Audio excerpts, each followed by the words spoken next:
Certo. Está na fila? Ah, tá. Se não tinha cadeira. Todo mundo aí? Todo mundo aí. A gente vai ter dia de preto velho.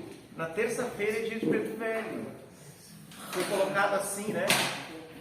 Porque não é dia de preto velho, é dia dos escravos, da abolição da escravatura, mas alguns lugares colocam como dia de preto velho, no dia 13 de maio.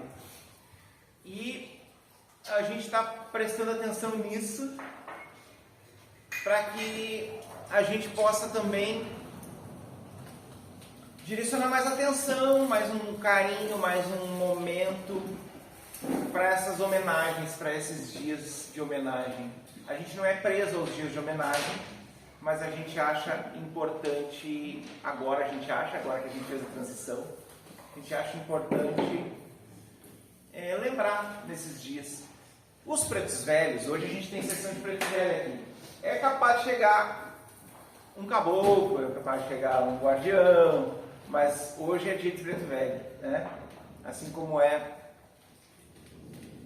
até terça-feira as nossas homenagens são para eles, tá? Mas quem são os pretos velhos? Já fizeram essa pergunta para vocês mesmos, em si?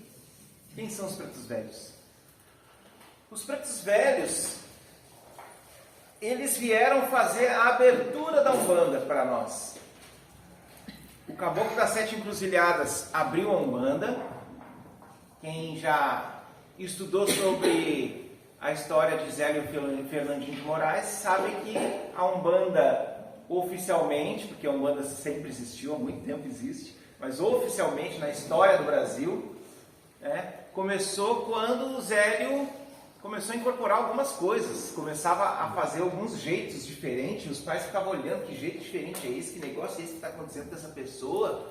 Às vezes parecia um bicho, às vezes parecia um velhinho, às vezes parecia um índio, às vezes... E imagina só, a mãe e o pai não estudavam sobre espiritismo, nem sobre Umbanda, nem sobre nada, estavam olhando para aquele guri de 17 anos loqueando dentro de casa. O que é isso aqui loqueando dentro de casa? Quem nunca loqueou? Alguém já loqueou aqui? Só eu? Ah, tu já loqueou? Tá. E aí ele passando um monte de coisa que ele também não entendia, imagina como é que ele se sentia, né? Alguma coisa passava, acontecia e ele, o que eu faço com isso? E os pais auxiliaram ele da seguinte forma, acho que foi uma forma muito boa. Primeiro levaram para a igreja, para tirar o demônio, uma forma muito boa. Vamos tirar o demônio primeiro para ver se é demônio, né? Aí no fim não era demônio, porque o padre que estava lá era muito bem... tinha boas intenções, muito boas intenções, e ele olhou assim, não é caso de demônio, não precisamos fazer aqui tirar esse bicho que não é um bicho. Vamos ver o que acontece. Mas eu tenho um primo que é da Federação Espírita do Rio de Janeiro e vou indicar vocês para ir lá para conversar com ele, porque pode ser espírito isso aí. Vai que seja, né? Pode ser espírito esse negócio aí. Vai que seja. E aí levaram na Federação Espírita, marcaram no dia que tinha que estar lá. Tô gago, calma, já vai melhorar. Fiquem firmes. Quem é que já foi no Centro Espírita Kardecista? Tem uma mesa lá, né? Tem uma mesa lá, os médios sentados à volta.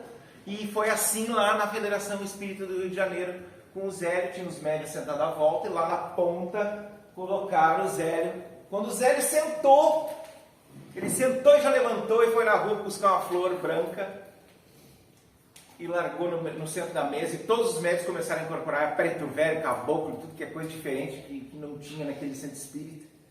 E o dirigente olhou e disse, que isso? Eu imagino o dirigente, imagina se você era dirigente lá. Meu Deus, o que está acontecendo aqui? Era tudo calminho, agora não está tanto. E o dirigente começou a conversar, e aí era o Caboclo das Sete Encruzilhadas que chegou no Zélio e declarou, resumidamente a história, porque eu não vim contar a história da Umbanda, eu vim falar dos pretos velhos, mas declarou que a partir daquele momento a Umbanda estava anunciada no Brasil e as coisas começavam a acontecer, e na outra noite já iam atender as pessoas na caridade, para tratar doenças espirituais, emocionais, físicas.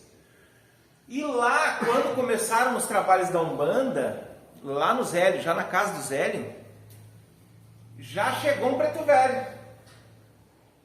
Preto velho. Por que preto velho? Porque tinham muitos escravos no Brasil naquela época, e os escravos já tinham passado pela abolição, mas num formato meio estranho, porque você não é mais escravo, mas também você não pode frequentar nada. Você não pode ir no centro espírita, porque lá só entra de terno e sabendo ler e escrever.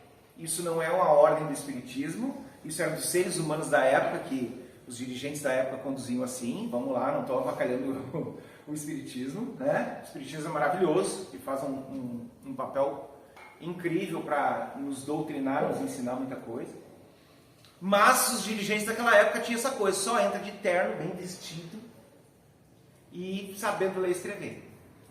Então, escravos já não iam lá. Escravos, tanto os africanos quanto os que foram escravizados, os indígenas que estavam aqui no Brasil, que foram escravizados também. No catolicismo, muito menos, porque no catolicismo a comunidade tinha que pagar, né, para estar lá. Também os dirigentes da época, não é o catolicismo em si.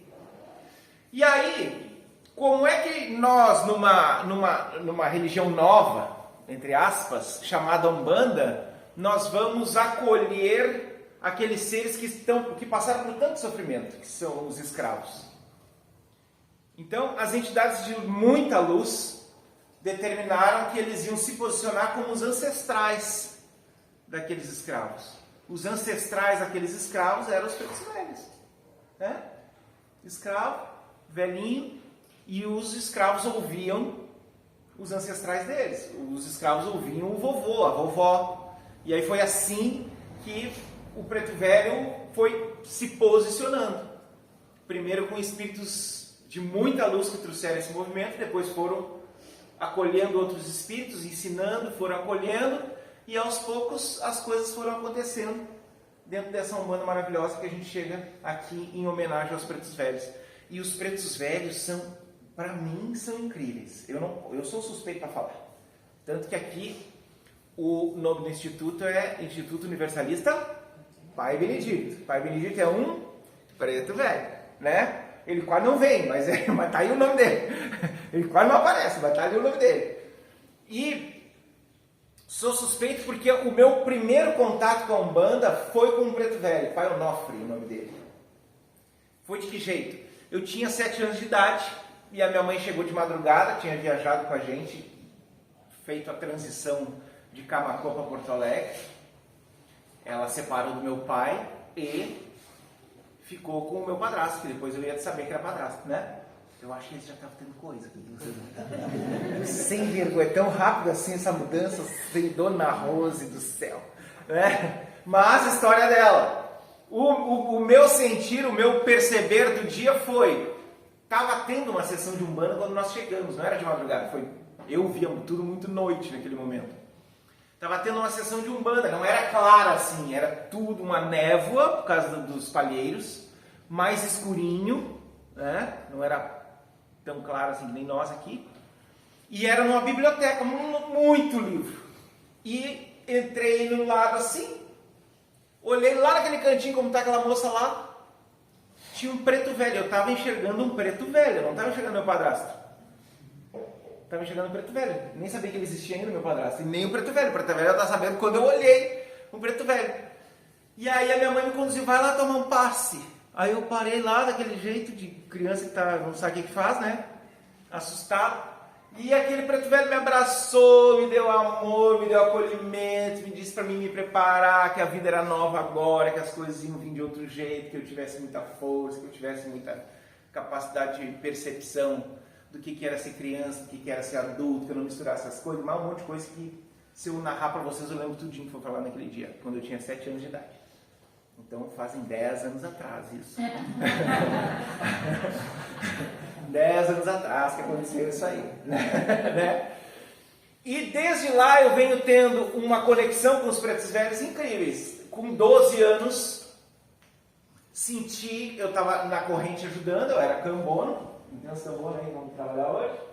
Eu estava na corrente ajudando o cambono é aquele que auxilia na volta dos médios que estão trabalhando com as entidades.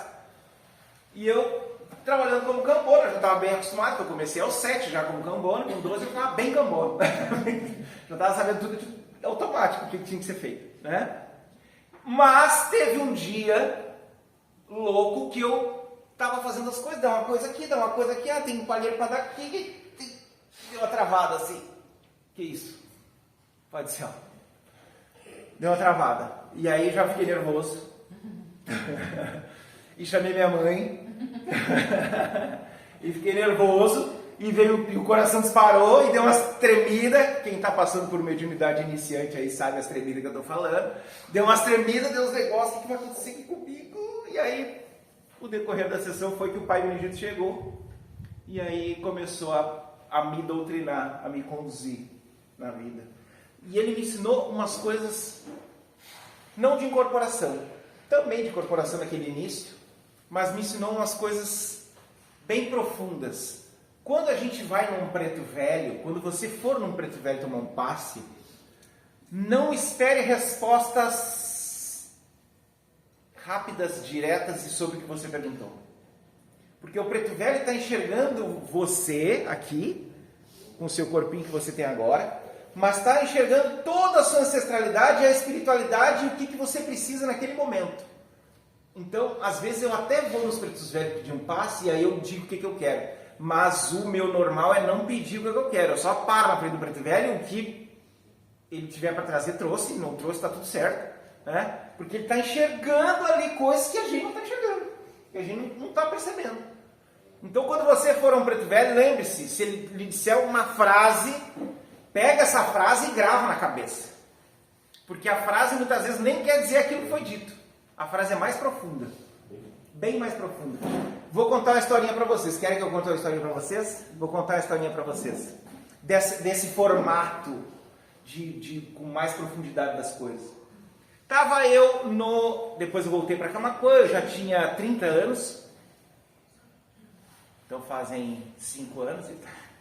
Eu vou tentando ficar novo. Tava eu em Camaquã. E eu sou médium consciente. Médium consciente é aquele que sabe o que está acontecendo. Eu não apago, eu sei o que está acontecendo. O médium consciente só tem que ter o cuidado de não se meter na comunicação do preto velho, que às vezes as nossas emoções podem se meter, né? Mas depois de muito tempo que a gente já está trabalhando nisso, já vai tranquilo, né?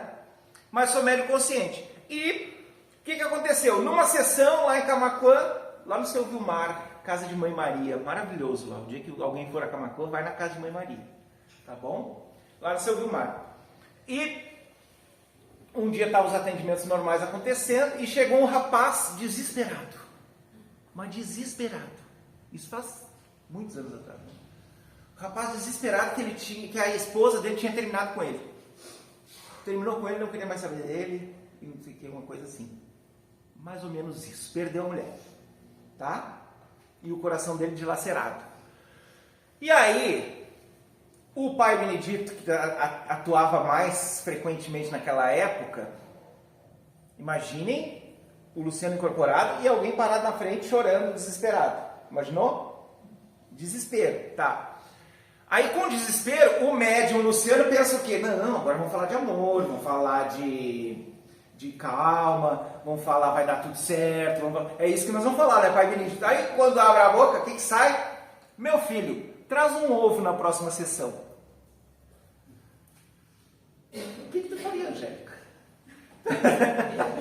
Eu disse um ovo na próxima sessão, eu falando com ele dentro de mim, entendeu dentro de mim? Vocês não têm ideia como é que é às vezes. Um ovo. Paizinho do céu. O senhor, agora entendi, agora caducou. Foi isso? Agora tá caduco. Um ovo. Tá bom. Aí o rapaz, até o rapaz parou de chorar porque um ovo. Já ajudou também, né? Um ovo. Um ovo. Tá. Aí o que aconteceu? Esqueci do rapaz. Estava atendendo outras pessoas, esqueci do rapaz. Passou uma semana, né? De repente nós estávamos lá, nós tínhamos uma outra salinha que os médiuns ficavam se preparando. Estão acompanhando a história ou está muito ruim? Está indo bem? Estava numa outra salinha que os médicos ficavam se preparando lá na casa de Mãe Maria, não era que nem nós, a gente chega e já fica aqui. Não, a gente ficava numa outra salinha. E eu tava lá na outra salinha, conversando com um irmão de corrente, sei lá qual era o assunto. Aí chegou a moça que cuida da porta lá, e a moça disse: Lu, tem um rapaz lá na frente que ele trouxe uma caixa de ovo. E aí eu, caixa de ovo, e disse que foi o teu preto velho que mandou. Aí eu, não. Sim. A Angélica, se estivesse lá, ia dizer sim. Tá bom, deixa ele lá então. Eu passo ele então, quando chamar a ficha dele, eu passo contigo, né? Vou fazer o quê? O que vai fazer com esse monte de ovo? Aí eu já fiquei preocupado. Nós tava cantando, nós cantava lá de mão dada assim. Vamos fazer mão dada aqui. Nós tava cantando lá. Refletiu a luz de vida. Eu não tava nem cantando, eu tava pensando assim, ovo? O que vai ser feito com uma caixa de ovo? Pai do céu, o que faz com a caixa de ovo? E a galera cantando e eu pensando nos ovos, né? Demorei para incorporar aquele dia porque a minha mente estava acelerada nesses ovos. Aí até que eu consegui acalmar, não incorporou, esqueci do rapaz. Porque a gente atendia bastante gente lá, começou a atender as outras pessoas, esqueci do rapaz. De repente, chama a ficha tal lá, me chega aquele rapaz com aqueles 36 lá naquela... 30 ovos. Hein, Cleiton? O que é que faz agora? Chegou, meu pai, eu trouxe os ovos. E agora, pai Benedito? Agora estou aqui. Eu que sou o médico, estou sendo visto. O senhor está invisível aí. Fica quieto, você. O pai Benedito falou para mim, fica quieto. Deixa eu conversar com ele. Tá bom, vamos conversar. Aí, o pai Benedito pegou um ovo, e tem um trabalho que os pretos velhos fazem de limpar com a pessoa o ovo. Pegou um ovo, passou no corpo da pessoa, quebrou um copinho com água, isso aí tudo eu já tinha visto acontecer com esse ovo, né? E aí sobrou um monte de ovo ali, né? Naquela bandeja toda. E ele disse assim, agora tá limpo. Agora o filho vai sair daqui e vai entregar esses ovos para a primeira família necessitada que aparecer. Até aí eu entendi, preto velho fazendo bondade, tá ótimo, né? Primeira família necessitada que aparecer. Aí eu, tá bom, meu pai, tá, então não sei o quê. Ele nem falou das dores dele, mas seguiu com os ovos. E foi embora, tudo bem. Aí passou umas 3, 4 semanas. Esqueci daquele rapaz. Achei que era só a bondade de preto velho mandando ovo para as famílias carentes, né? E apareceu aquele rapaz depois de 3, 4 semanas, apareceu aquele rapaz de novo. E aí ele veio contar a história. Meu pai, o senhor não sabe o que aconteceu. E aí se eu pudesse olhar para o pai de dentro de mim e dizer, e aí, pai, o que aconteceu agora com aqueles 29 ovos? Né? Aconteceu o seguinte, ele contando. Eu fui entregar esses ovos e bati numa casa que o meu coração disparou e eu fui bater naquela casa para entregar esses ovos. Bati naquela casa e abriu uma moça incrível, linda demais, com 2 filhos pequenos, e eles estavam passando fome mesmo e precisavam daqueles ovos. Até aí o Luciano aqui no seu julgamento, que o Luciano é julgador, entendeu, viu que bom, né, preto velho, conduziu para alguém se alimentar. Tudo bem. Depois eu levei um rancho para ela, depois eu levei outro rancho para ela, depois a gente tomou café, depois a gente ficou conversando, agora a gente está indo morar junto. Meu Deus! E a reclamação dele inicial era que tinha perdido a mulher, né? Foi toda uma volta para chegar no resultado. Por que eu digo isso para vocês? Porque os pretos velhos fazem isso. Eles fazem a gente passar pelo aprendizado primeiro. Eles não estão nos enrolando.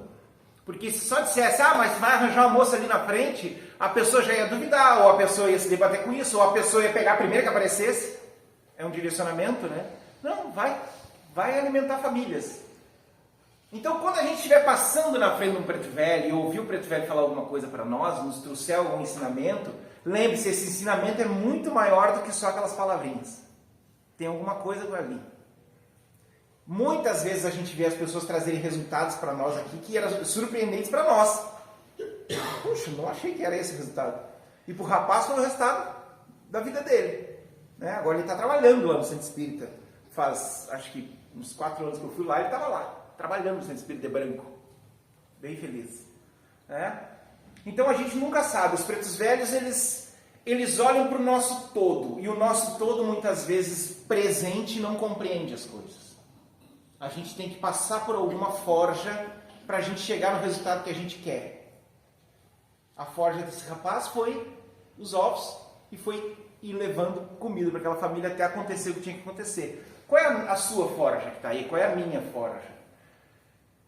O mais mágico de tudo é que muitas vezes a gente não sabe nem que forja que a gente precisa. A gente até reclama de algumas coisas da vida, né?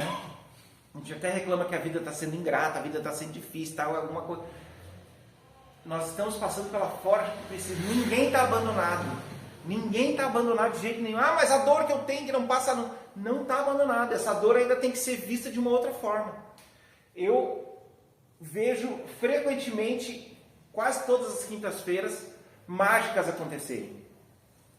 E que muitas vezes a pessoa que foi buscar esse milagre não consegue compreender o milagre na hora. Mas o milagre sempre vem, mais cedo ou mais tarde. Esse rapaz levou algumas semanas e já estava casando com a moça. Mas ele podia ter levado 1 ano para isso. Não podia? É o tempo de cada um. É o tempo de cada um. E nós temos o nosso tempo. Quando a gente vai ali pedir um passe, vai pedir um conselho, vai pedir alguma coisa para Preto Velho, lembre-se, Preto Velho está enxergando a nossa alma que o nosso ego não vê. O nosso ego é a personalidade que nós temos aqui, né? Eu sou o Luciano, o meu ego é a personalidade Luciano.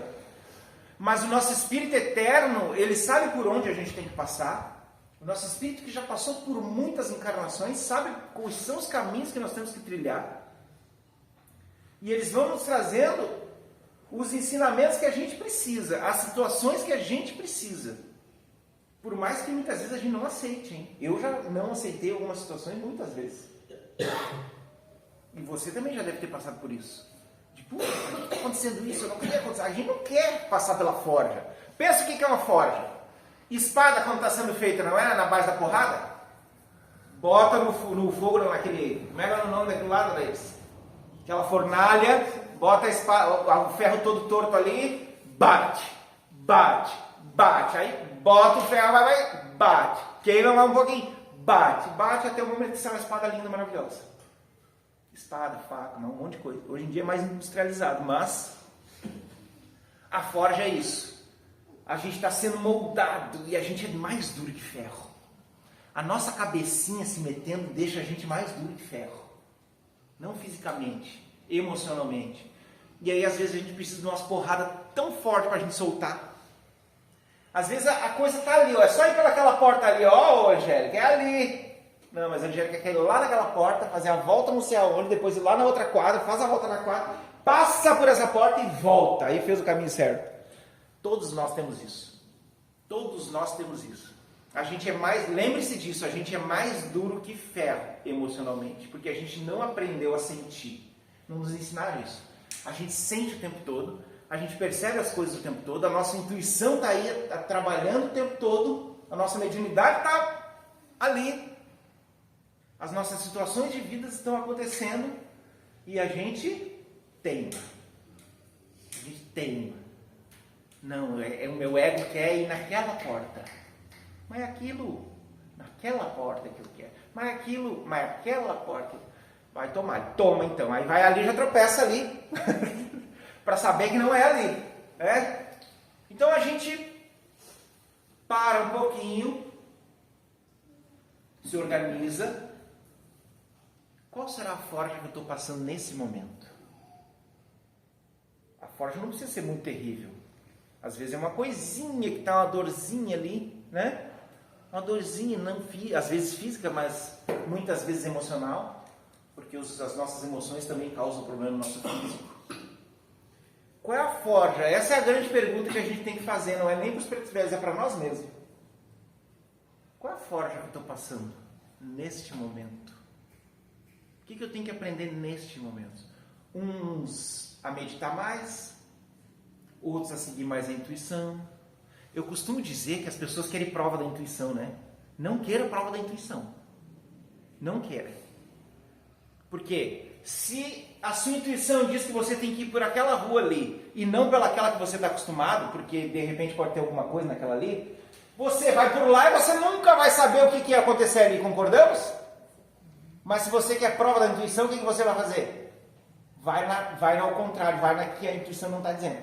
Está dizendo para não ir, mas a gente vai. Aí vai ter um assalto, aí vai ter um acidente, aí vai ter... A intuição não precisa de provas. Você sentiu só de mudar o caminho, de ir para o trabalho, muda. Não fica buscando provas. Será que está certo? Será que... Só mudou o trabalho. Prejudicou o quê? Mudou o trabalho, não, o caminho do trabalho. Prejudicou o quê? Hoje eu ia fazer tal coisa, não vou fazer. Prejudicou o quê? Pronto. Vai prestando atenção.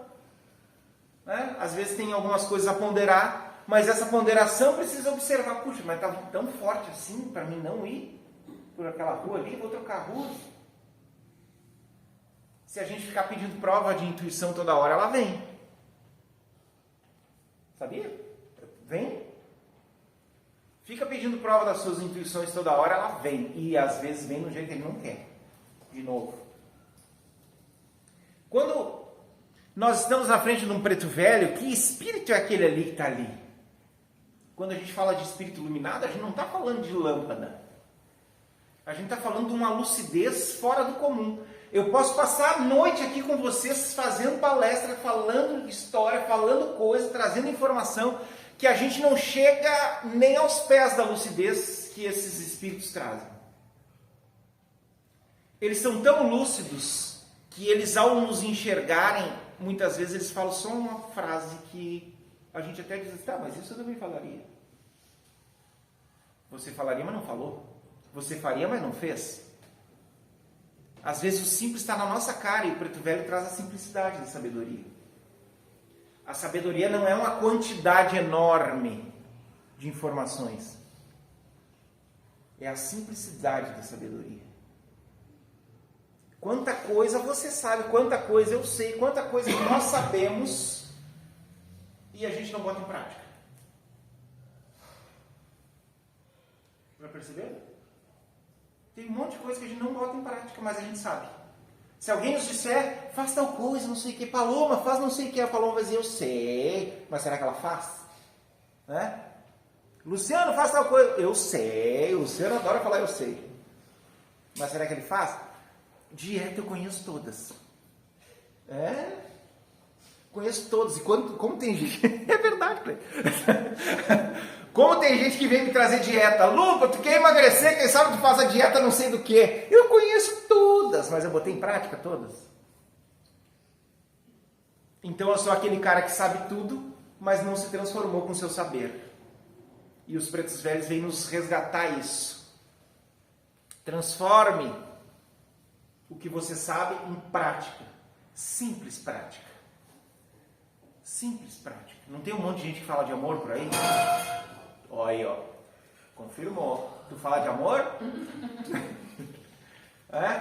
Tem um monte de gente que fala de amor por aí, mas só fala. Não sabe abraçar, não sabe olhar no olho, não sabe sentir o amor muitas vezes. Tem gente que tem medo do amor. Ou seja, a gente está com a cabeça cheia de coisa e a gente precisa da forja. Precisamos das pauladas, às vezes, para entender esse tal amor. A gente adora julgar também, né? Quem é que julga aí? Só eu? Eu e tu só. Que loucura. Os outros são tudo uns amor. A gente adora julgar, mas aí quando a gente passa por uma coisa parecida, a gente quer compreensão do outro. Todos nós passamos por isso. E até a gente entender que é a vida, que é a experiência, que é botar a mão, é que vai fazer com que a gente mude os nossos sentimentos negativos, até a gente entender isso leva um tempo. Porque a nossa essência, ela não é a melhor de todas. A nossa essência é ruinzinha. Sabiam disso? A nossa essência é ruinzinha. Já falei isso esses dias. Pro mal é facinho a gente ir. Pro bem a gente tem que fazer um esforço às vezes, fazer uma meditação. Ou você já viu alguém meditando para ter uma raiva? Pai do céu, nesse momento me dá uma raiva pura, uma raiva de ódio, uma raiva para dar-lhe. Não precisa, só vem, né? Já é natural do ser. Ou seja, o nosso natural ainda é no meio da treva, da coisa braba. A gente está aprendendo, a gente escolhe não fazer a coisa. A gente só vai fazer escolhas de não conduzir esse peso ao outro ou a nós mesmos. Mas muitas vezes as coisas mais profundas a gente não sabe nem escolher ainda. Tem gente que ainda tem sentimentos difíceis contra si mesmo. Eu não agrido mais os outros, mas contra mim. Né? Eu consigo dizer palavras lindas para os outros, mas contra mim eu dou uma chicotada nas minhas próprias costas, que é violento o troço. E aí está o ponto, a gente começar a aprender com esses pretos velhos a dobrar o joelho até para a nossa força, até para as nossas capacidades. Os pretos velhos vêm trazer a simplicidade, vêm nos ensinar a dobrar o joelho. Dobrar o joelho, que eu digo, é aceitar tudo que a gente é, seja treva, seja luz. Primeiro aceita, depois a gente consegue modificar. Voltando para a espada toda torta lá, quando é um ferro todo torto, a gente não tem que aceitar que ele está todo torto primeiro para a gente saber onde é que vai bater para ele se endireitar? É a mesma coisa com a gente. Mesmíssima. Aceita primeiro as tuas trevas, aceita as tuas coisas boas e tenta não ser cruel com você. Alguém já foi cruel consigo mesmo? Tenta não ser cruel com você nesse momento. Deixa a crueldade de lado, que isso é lá de outros tempos, é lá no passado que você não precisa mais. Deixa a crueldade de lado e vai percebendo assim, puxa, eu também tenho qualidades. Por mais que você tente fazer o humildezinho, a humildezinha, que eu também tento fazer muitas vezes, tomei uma chapuletada esses dias numa entidade que foi... Estou chorando até hoje. Só não estou chorando agora porque eu tenho que fazer palestra. Mas por mais que a gente tente fazer o humildezinho, a humildezinha, a gente, nesse fazer, nessa tentativa de se fazer humildezinho, a gente esconde as nossas qualidades. Eu não falo bem? Vocês concordam que eu falo bem? Sim. Por que eu não assumo isso? Pronto. Só assumir que fala bem. E as coisas que eu não faço bem, também assumir. Agora não lembro nenhum. Eu sou humilde. Mas a gente olhar para as coisas, as qualidades que a gente tem e assumir essas qualidades. Não é para os outros, é para nós mesmos. Assumir, putz, eu tenho isso. Como é que eu estou olhando lá, querido? O Pedro. O Pedro é bonito, tu não acha bonito, Pedro? Mas eu e ela achamos o Pedro bonito.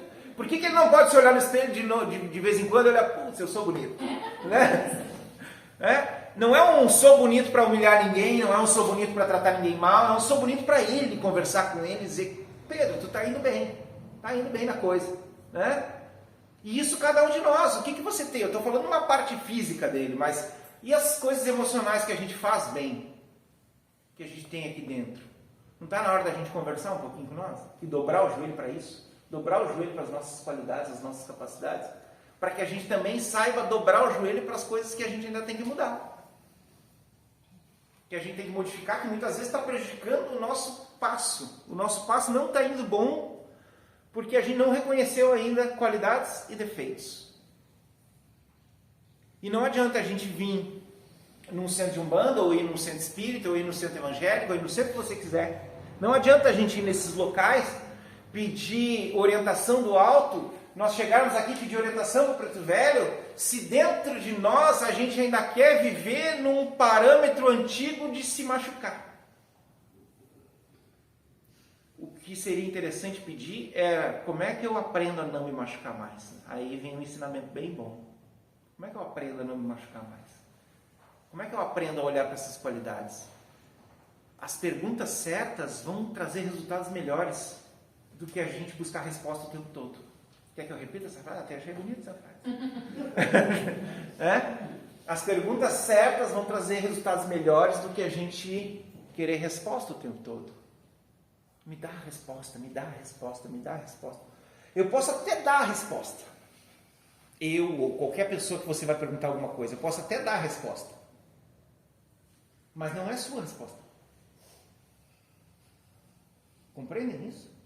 Quando é a nossa resposta que a gente acha, que é o que o preto velho nos conduz muitas vezes, a preta velha nos conduz muitas vezes, para achar a nossa própria resposta, quando é a nossa resposta, ela tem outra chama, outro fogo, outro brilho. É a nossa resposta. Porque é muito fácil a gente opinar na vida dos outros, não é? Ah, tu deveria fazer isso, tu deveria fazer aquilo, tu deveria não sei o que, tu deveria... E tem gente que até acata essas opiniões. E faz, bota em prática e até muitas vezes dá coisa certa, dá coisa boa, né? nessas opiniões, mas não tem aquela chama, aquele brilho de que quando a gente sentiu aqui e é a minha resposta, eu achei a minha resposta, está fazendo sentido para mim aqui dentro, não foi a resposta do outro. O outro pode ter a melhor intenção do mundo, mas quando é a nossa resposta, a coisa brilha de um outro jeito. E os pretos velhos vêm nos pregar muito isso. Eles vieram num formato de ex-escravos para nos pregar a liberdade. E liberdade e libertinagem são coisas diferentes. Liberdade de você poder pensar o que quiser. Sabia que tem gente que não consegue pensar o que quer? Sabia ou não? Já aconteceu com vocês? Tal coisa eu não posso pensar. O que Deus vai dizer? O que os espíritos vão dizer agora se eu pensar tal coisa? Eu já tive essa prisão terrível. Me libertei. Agora eu penso o que eu quiser. Não falo tudo o que eu quero. Mas eu penso o que eu quiser hoje em dia. Né? Falar tudo o que quer e já dá outro resultado. Mas pensar eu posso. E aí está o grande ponto. A gente poder ter a liberdade de pensar. Pensar do nosso jeito. Achar o nosso formato. Vocês aqui que já vieram nas palestras, às vezes ouvem eu contando que eu já fiz parte de uma casa, já fiz parte do Luz de Aruanda. Quem é que já foi no Luz de Aruanda? Ninguém? Maravilhoso lá no Luz de Aruanda, né? Maravilhoso. Já fiz parte do Luz de Aruanda, já fiz parte lá da Casa de Mãe Maria, já fiz parte do Caboclo Sete Flechas, já fiz parte, sei lá, o que mais que eu fiz parte, né? E todos esses lugares só me prepararam para depois eu achar as minhas respostas. Achar o meu caminho. Até a Dona Rose, quando estava encarnada ainda, eu ainda não conseguia achar todas as minhas respostas, porque ela tinha muitas respostas. Com toda a melhor intenção dela. Mas eu ainda não pegava todas as minhas respostas. E agora a gente vai percebendo que, puxa, os pretos velhos nos conduzem há muitos anos para que a gente ache o nosso jeito. Às vezes a gente vai com tanta coisa para levar para o preto velho, e o preto velho só diz, já vai passar. Isso é resposta que se dê? Mas, na verdade, já vai passar mesmo. Né? Pode não ser no já, o já pode não ser no nosso tempo. Pode ter um outro tempo nessa passagem aí. Mas tudo passa, tudo vai passar. As coisas vão se modificar. A nossa passagem pelos caminhos todos, ela precisa ser vista de um jeito. Ou eu vou passar bem, ou eu vou passar mal. Mal é sempre apontando o dedo para o outro, é julgando, é trazendo essas coisas ruins do ser humano que todos nós temos para fora. Bem é conhecendo outras pessoas, é fazendo amizade com as pessoas, é tocando os corações, é percebendo os corações. Lu, tu consegue passar bem em todas as situações que tu vive? Não, algumas eu passo que são... Eu fico pensando, para que eu fiz desse jeito? Sabe? Quando a gente para um pouquinho. Agora não é eu conversando com o Pai Benedito, é eu conversando comigo. Por que eu fiz desse jeito? Para que eu fiz dessa forma? E no fim eu tenho que cuidar para não pegar o chicote, sabe por quê? Porque a gente não sabe o que as outras pessoas também tinham que passar nas situações. Cada um está na sua forja. E as relações fazem isso. Cada um está na sua forja. Ela vai me olhar de um jeito e me trazer alguma palavra, e isso vai me trazer bem ou mal, mesmo que ela queira falar o bem, às vezes vai trazer mal para a pessoa. Sabia disso? Porque é o formato que está vindo. Não adianta a gente tentar ser político para tudo. A gente tem que botar o coração na frente. Os pretos velhos nos dizem isso. O Pai Benedito me disse esse dia. Bota o coração na frente e faz o melhor que tu puder. Se não foi o melhor para outra pessoa, pede perdão e segue. E se não achar que tem que pedir perdão, também não pede. Mas segue, só bota o coração. Tenta não fazer mal deliberado, que é o que a gente fez em muitas encarnações passadas. Vocês sabem, né, que nas encarnações passadas você não era fofo. Sabem?